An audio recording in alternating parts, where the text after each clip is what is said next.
क्या आपने कभी महसूस किया है कि अब कुछ भी करने का मन नहीं करता? हमेशा मन करता है कि मोबाइल देख लें, इंस्टाग्राम स्क्रॉल कर लें या कोई सीरीज चालू कर लें। पर क्या यही जिंदगी है? एक सवाल। क्या आप अपनी जिंदगी के मालिक हैं या आपकी आदतें आपको चला रही हैं? नमस्कार दोस्तों, आपका स्वागत है किताब कथा में, जहां किताबों से निकलती है जिंदगी की वो सच्चाई जो हम सबको बदल सकती है। आज हम बात करेंगे एक बेहद जरूरी किताब की, डोपामिन डिटॉक्स, जो हमें सिखाती है कि कैसे आज की तेज और उत्तेजक दुनिया में भी हम शांत और केंद्रित रह सकते हैं। अध्याय 1। डोपामिन क्या है और हम इसके आदी क्यों हैं? डोपामिन वो रासायनिक तत्व है जो हर बार हमें अच्छा महसूस कराता है। जब हम फोन उठाते हैं, वीडियो देखते हैं, मीठा खाते हैं, दिमाग डोपामिन छोड़ता है और हम एक सुख की अनुभूति करते हैं। लेकिन यही छोटा सा सुख धीरे धीरे एक लत बन जाता है। हर बार हम कुछ ऐसा करते हैं जिससे तुरंत खुशी मिलती है, हमारा दिमाग उसी को दोहराना चाहता है और यही बनता है एक अंतहीन चक्र। भावनात्मक सवाल। अगर आज आपका फोन, टीवी और इंटरनेट बंद हो जाए, क्या आप अपने साथ शांत बैठ सकते हैं? हमारी समस्या यह नहीं है कि हम आलसी हैं, समस्या यह है कि हमारा दिमाग जरूरत से ज्यादा उत्तेजित है। अध्याय 2। प्रेरणा का भ्रम। हमें लगता है कि पहले प्रेरणा आएगी तब हम कुछ करेंगे, पर सच्चाई यह है, काम करने से ही प्रेरणा आती है। जोरदार वाक्य। बिजली गिरने से पहले बादल गरजते हैं, पर सफलता के लिए पहले पसीना बहाना होता है। जब भी आप कुछ अच्छा करने की कोशिश करते हैं, आपका दिमाग आपको किसी आसान आनंद की ओर खींचता है। क्यों? क्योंकि डोपामिन की भूख आपकी इच्छा शक्ति से तेज है। आत्ममंथन का क्षण। आखिरी बार आपने बिना किसी रुकावट के 1 घंटा ध्यान से कोई काम कब किया था?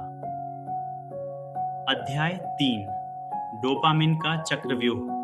हर बार जब आप कुछ तात्कालिक सुखद करते हैं, जैसे फोन देखना, तो दिमाग डोपामिन छोड़ता है। अब उस सुख को दोबारा पाने के लिए हम वही काम बार बार करने लगते हैं। डोपामिन का चक्र। उत्तेजना, क्रिया, पुरस्कार, लालसा, पुनरावृत्ति। मान लीजिए आपका दिमाग एक बगीचा है। हर बार आप ध्यान भटकाते हैं, एक खरपतवार को पानी दे रहे हैं, और जब आप फोकस करते हैं, आप एक फूल को सींचते हैं। जापानी ज्ञान। वहां कहते हैं काइजन, यानी छोटे छोटे लगातार सुधार। डोपामिन डिटॉक्स वही काइजन है, आपके मन का शुद्धिकरण। अध्याय 4। डोपामिन डिटॉक्स क्या है? डोपामिन डिटॉक्स का अर्थ ये नहीं कि आप खुशियां छोड़ दें। इसका अर्थ है अपने दिमाग को सस्ता सुख देने से कुछ समय का विराम देना। इसका उद्देश्य है सतही मनोरंजन छोड़कर गहराई में जीना, ऑटो पायलट मोड से बाहर निकलना, तात्कालिक सुख से हटकर शांति और संतुलन की ओर बढ़ना। किताब कहती है, डिटॉक्स करने से आपकी अंतरात्मा की दिशा फिर से सही होती है। आत्मजांच का सवाल। क्या मैं अपने जीवन की दिशा खुद तय कर रहा हूं या मेरी आदतें मुझे चला रही हैं? जब आप एक दिन का डिटॉक्स करते हैं, तब आपको पता चलता है कि आप कितनी गहराई तक इसमें फंस चुके हैं। अध्याय 5। कैसे करें सही डोपामिन डिटॉक्स? अब जानते हैं इसका 5 चरणीय सरल तरीका। चरण 1। अपनी लतों की पहचान करें।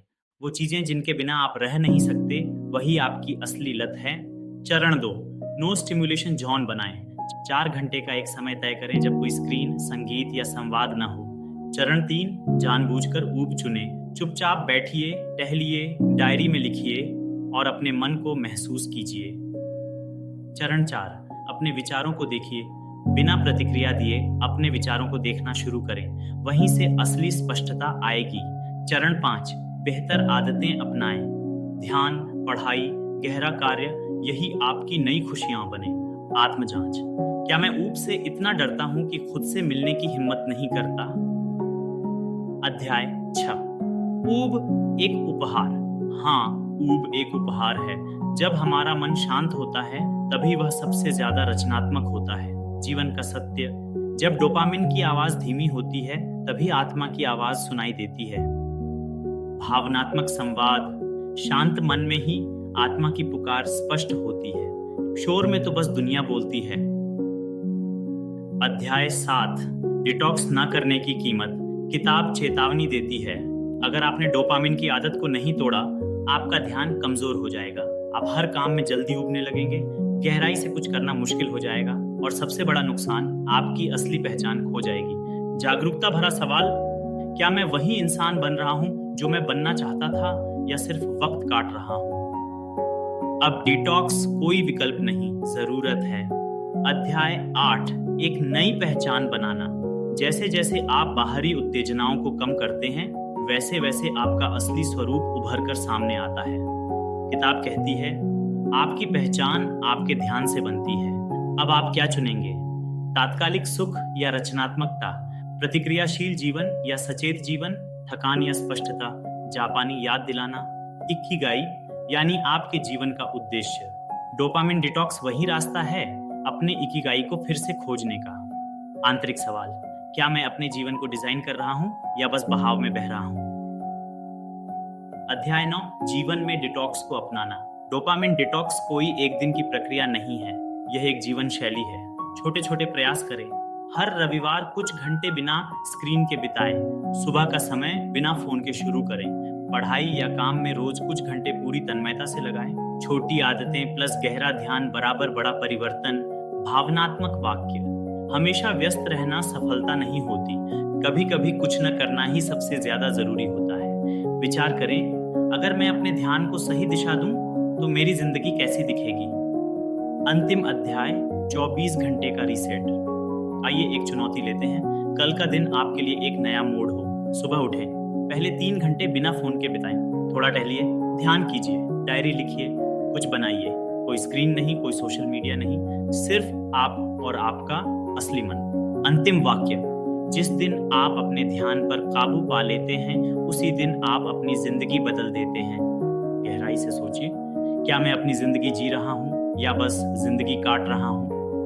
किताब कथा की अंतिम विदाई।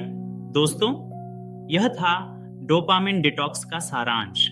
एक ऐसी किताब जो हमें हमारी खोई हुई चेतना से दोबारा मिलवाती है। अगर आज की यह यात्रा आपके दिल को छू गई हो तो इसे सिर्फ सुनिए नहीं, जी लीजिए।